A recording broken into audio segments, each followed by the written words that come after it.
تبيض وجوه وتسود وجوه فأما الذين اسودت وجوههم أكفرتم بعد إيمانكم فذوقوا العذاب بما كنتم تكفرون۔ اس کا معنی یہ ہوتا ہے جس دن کچھ منہ اجالے ہوں گے اور کچھ منہ کالے، تو وہ جن کے منہ کالے ہوئے کیا تم ایمان لا کر کافر ہوئے؟ تو اب عذاب چکھو اپنے کفر کا بدلہ۔ یعنی جس دن کچھ منہ اجالے ہوں گے یعنی چمکتے ہوں گے اور کچھ منہ کالے، تو وہ جن کے منہ کالے ہوئے، جن کے منہ کالے ہوئے یعنی کالے ہونے کا معنی جو لوگ کافر ہوئے، جن کے منہ کالے ہوئے یعنی کفار ہوئے جو لوگ، ان سے تو توبیخت یعنی جھڑکتے ہوئے کہا جائے گا۔ کیا کہا جائے گا جھڑکتے ہوئے؟ اکفرتم بعد ایمانکم، کیا تم ایمان لا کر کافر ہوئے؟ فذوقوا، اگر تم ایمان لا کر کافر ہوئے، اس کے مخاطب یا تو تمام کفار ہیں۔ اس صورت میں ایمان سے روز میثاق کا ایمان مراد ہے۔ جب اللہ تعالیٰ نے ان سے فرمایا تھا کیا میں تمہارا رب نہیں ہوں، تو سبھوں نے کہا تھا بلا، یعنی کیوں نہیں کہا تھا، اور ایمان لائے تھے۔ اب جو دنیا میں کافر ہوئے تو ان سے فرمایا جاتا ہے کہ روز میثاق ایمان لانے کے بعد تم کافر ہو گئے۔ حسن کا قول ہے کہ اس سے منافقین مراد ہیں جنہوں نے زبان سے اظہار ایمان کیا تھا اور ان کے دل منکر تھے۔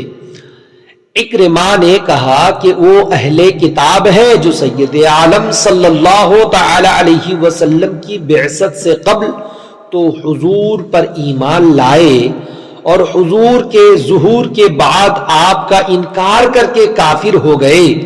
یہ قول یہ ہے کہ اس کے مخاطب مرتدین ہیں جو اسلام لا کر پھر گئے اور کافر ہو گئے۔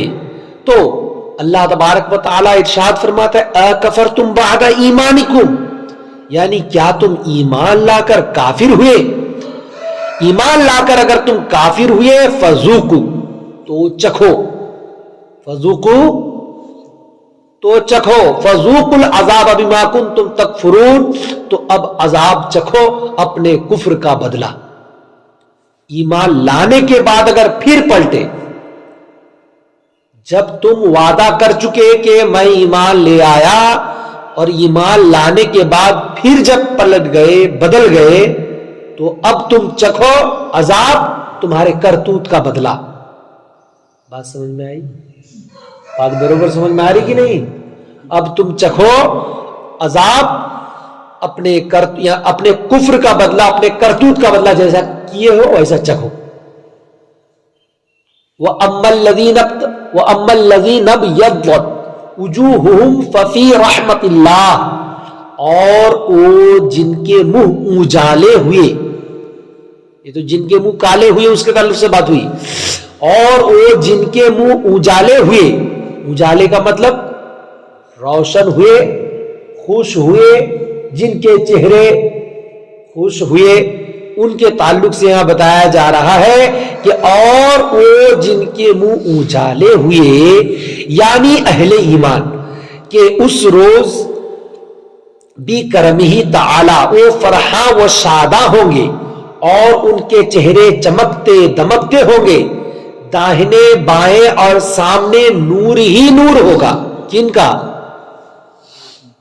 جن کے منہ اجالے ہوں گے ان کے تعلق سے بتایا جا رہا ہے کہ اور وہ جن کے منہ اجالے ہوئے یعنی ایمان، اہل ایمان جو ہے ان کے تعلق سے بتایا جا رہا ہے وجوہہم ففی رحمت اللہ، وہ اللہ کی رحمت میں ہیں، ہم فیہا خالدون، وہ ہمیشہ اس میں رہیں گے، یعنی اللہ کی رحمت میں وہ ہمیشہ ہمیش رہیں گے، یعنی وہ جنت میں آرام کریں گے۔ بات سمجھ میں آ رہی ہے؟ کہاں رہیں گے؟ جنت میں آرام کریں گے۔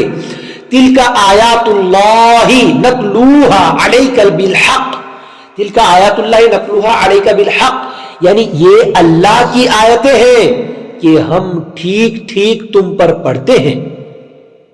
اللہ کی جو آیتیں ہیں ہم ٹھیک ٹھیک تم پر پڑھتے ہیں. وَمَا اللَّهُ يُرِيدُ ظُلْمًا لِلْعَالَمِينَ، اور اللہ جہان والوں پر ظلم نہیں چاہتا. اللہ جہان والوں پر ظلم نہیں چاہتا اور کسی کو بے جرم عذاب نہیں دیتا اور کسی کی نیکی کا ثواب کم نہیں کرتا. تم جو کیے ہو وہ تو تم کو ملنا ہی ہے کہ نہیں؟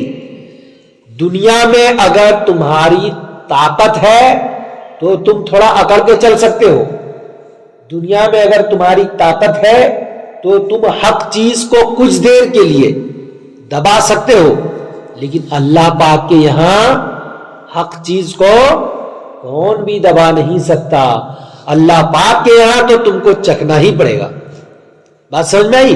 اسی چیز کو اللہ تعالیٰ ارشاد فرماتا ہے وَمَا اللَّهُ يُرِيدُ ظُلْمًا لِلْعَالَمِينَ، اور اللہ جہان والوں پر ظلم نہیں چاہتا. بات سمجھ میں آئی؟ اللہ جہان والوں پر ظلم نہیں چاہتا اور کسی کو بے جرم عذاب نہیں دیتا اور کسی کی نیکی کا ثواب کم نہیں کرتا. یہاں تک بات ہو گئی. پھر اللہ نے فرمایا وَلِلَّهِ مَا فِي السَّمَاوَاتِ وَمَا فِي الْأَرْضِ، اور اللہ ہی کا ہے جو کچھ آسمانوں میں ہے اور جو کچھ زمین میں. اللہ ہی کا ہے جو کچھ آسمانوں میں ہے اور جو کچھ زمین میں ہے. سب کچھ اللہ کا ہی ہے. جب اللہ کا ہی سب کچھ ہے تو اللہ تبارک و تعالیٰ ارشاد فرماتا ہے وَإِلَى اللَّهِ تُرْجَعُ الْأُمُورُ، اور اللہ ہی کی طرف سب کاموں کی رجوع ہے. تمام کاموں کو کدھر پھرنا ہے؟ اس کی طرف، اللہ پاک کی طرف. رجوع کا معنی پھرنا، لوٹنا، واپس جانا. اسی لیے کہتے ہیں اِنَّا لِلَّهِ وَإِنَّا إِلَيْهِ رَاجِعُونَ، بے شک ہم اللہ کے لیے ہیں. وَإِنَّا إِلَيْهِ رَاجِعُونَ، اور بے شک ہم اسی کی طرف پلٹ کر جانے والے ہیں. بات سمجھ میں آئی کہ نہیں؟ اب آپ بتائیے دنیا، ہم لوگوں کی عمر کتنی ہے؟ مشکل سے 50 سال یا 60 سال، 70 سال، 80 سال میں تو کھیل ختم ہو جاتا ہے. 80 سال میں دنیاوی زندگی ختم ہو جاتی ہے. پہلے لوگ جو تھے اللہ پاک ان لوگوں کو لمبی لمبی عمر دیتا تھا. ایک لوگاں کتاب میں لکھا ہے پتھر کے گھر بناتے تھے، پتھر کے گھر ٹوٹ پھوٹ جاتے تھے، لیکن یہ اپنی آنکھوں سے اس گھر میں اس گھر کے بنانے کو بھی دیکھتے تھے اور گھر کے ٹوٹ پھوٹ جانے کو بھی دیکھتے تھے، پھر بھی ان کی زندگی باقی رہتی تھی.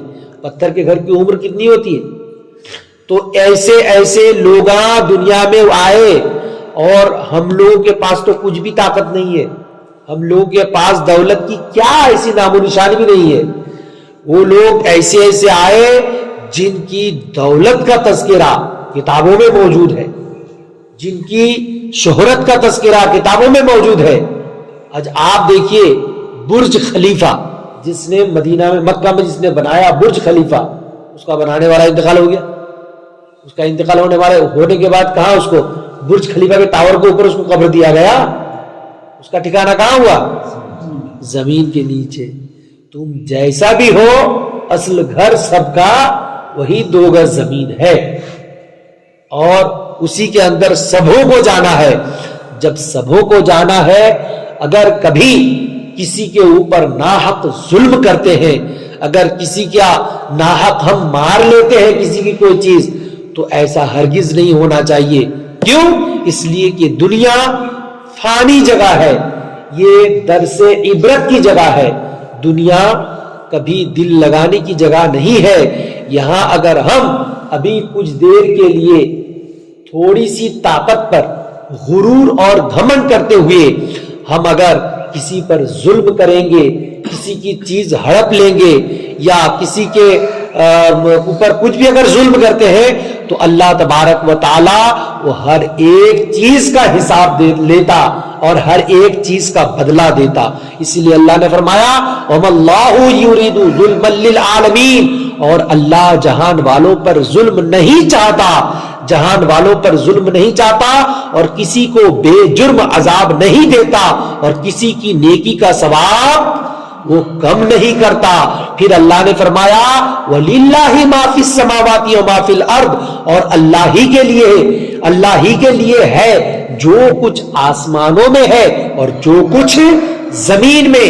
وَإِلَى اللَّهِ تُرْجَعُ الْأُمُورُ, اور اللہ ہی کی طرف سب کاموں کی رجوع ہے.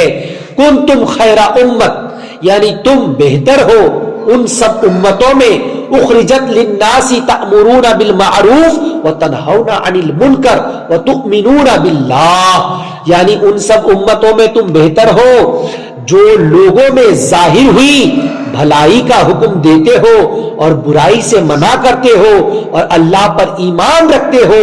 وَلَوْ آمَنَ أَهْلُ الْكِتَابِ لَكَانَ خَيْرًا لَهُمْ, اور اگر کتابی ایمان لاتے تو ان کا بھلا تھا. مِنْهُمُ الْمُؤْمِنُونَ وَأَكْثَرُهُمُ الْفَاسِقُونَ, ان میں کچھ مسلمان ہیں اور زیادہ کافر. پھر انشاءاللہ تبارک و تعالی اس کے بعد کیا ہے کل بیان ہوگا, اور جو کچھ بھی بیان ہوتا ہے ہر روز کا آپ تمام حضرات جانتے ہی ہیں, یہ یوٹیوب میں اس کو چڑھا دیا جاتا ہے. تو آپ تمام حضرات اپنے گھر بیٹھے بھی جو لوگ گھر میں آپ کے ہیں ان کو بھی آپ سنا سکتے ہیں. اس کو ہر روز قرآن شریف سننے اور سنانے کا ماحول بنا لیجئے. لوگ کہتے ہیں ویڈیو نہیں ہونا, اس لیے ویڈیو نہیں ہوتا. مسجد کی ایک تصویر رہتی ہے اور مسجد کے فوٹو کے ساتھ جو کچھ بھی بیان ہوتا ہے یوٹیوب میں ڈال دیا جاتا ہے کہ نہیں. ہم لوگوں کا ٹارگٹ کیا ہے, دین اسلام کی تبلیغ و اشاعت, چاہے کسی بھی طریقے سے ہو, بس دین اسلام کا کام ہونا چاہیے. نہ ہی شہرت کی لالچ ہے اور نہ ہی عزت کی لالچ خواہش ہے. وَتُعِزُّ مَن تَشَاءُ وَتُذِلُّ مَن تَشَاءُ, اللہ تعالیٰ جسے چاہے عزت عطا فرمائے, جسے چاہے ذلیل کرے. لہذا دین کا کام ہر حال میں ہونا چاہیے. آپ تمامی حضرات اگر چاہیں تو گھر سے بیٹھ کر, چاہیں تو نہیں, میں کہتا ہوں چاہیے اور گھر سے بیٹھ کر, کیونکہ سوشل میڈیا کا زمانہ ہے, آپ گھر سے بیٹھ کر یوٹیوب کے ذریعے سے بھی یہ جو یہاں پر صبح میں ابھی بیان ہو رہا ہے سیم ٹو سیم بس یہی بیان, اور انشاءاللہ یہ ہر روز کنٹینیو ہوتا. تو آپ تمامی حضرات اس کو سننے کی عادت بنائیے, اور جو کچھ عشاء کے بعد بھی بیانات ہوتے ہیں اس کو بھی یوٹیوب میں چڑھا دیا جائے گا, اس کو بھی آپ تمامی حضرات سنیے. اپنے دوست و اقارب اور کٹب خیش سبوں کو شیئر کیجیے اور سننے کے لیے کہیے, کیونکہ نیکی کرنا بھی نیکی ہے اور نیکی کی دعوت دینا یہ بھی نیکی ہے. لہٰذا اللہ پاک کی بارگاہ میں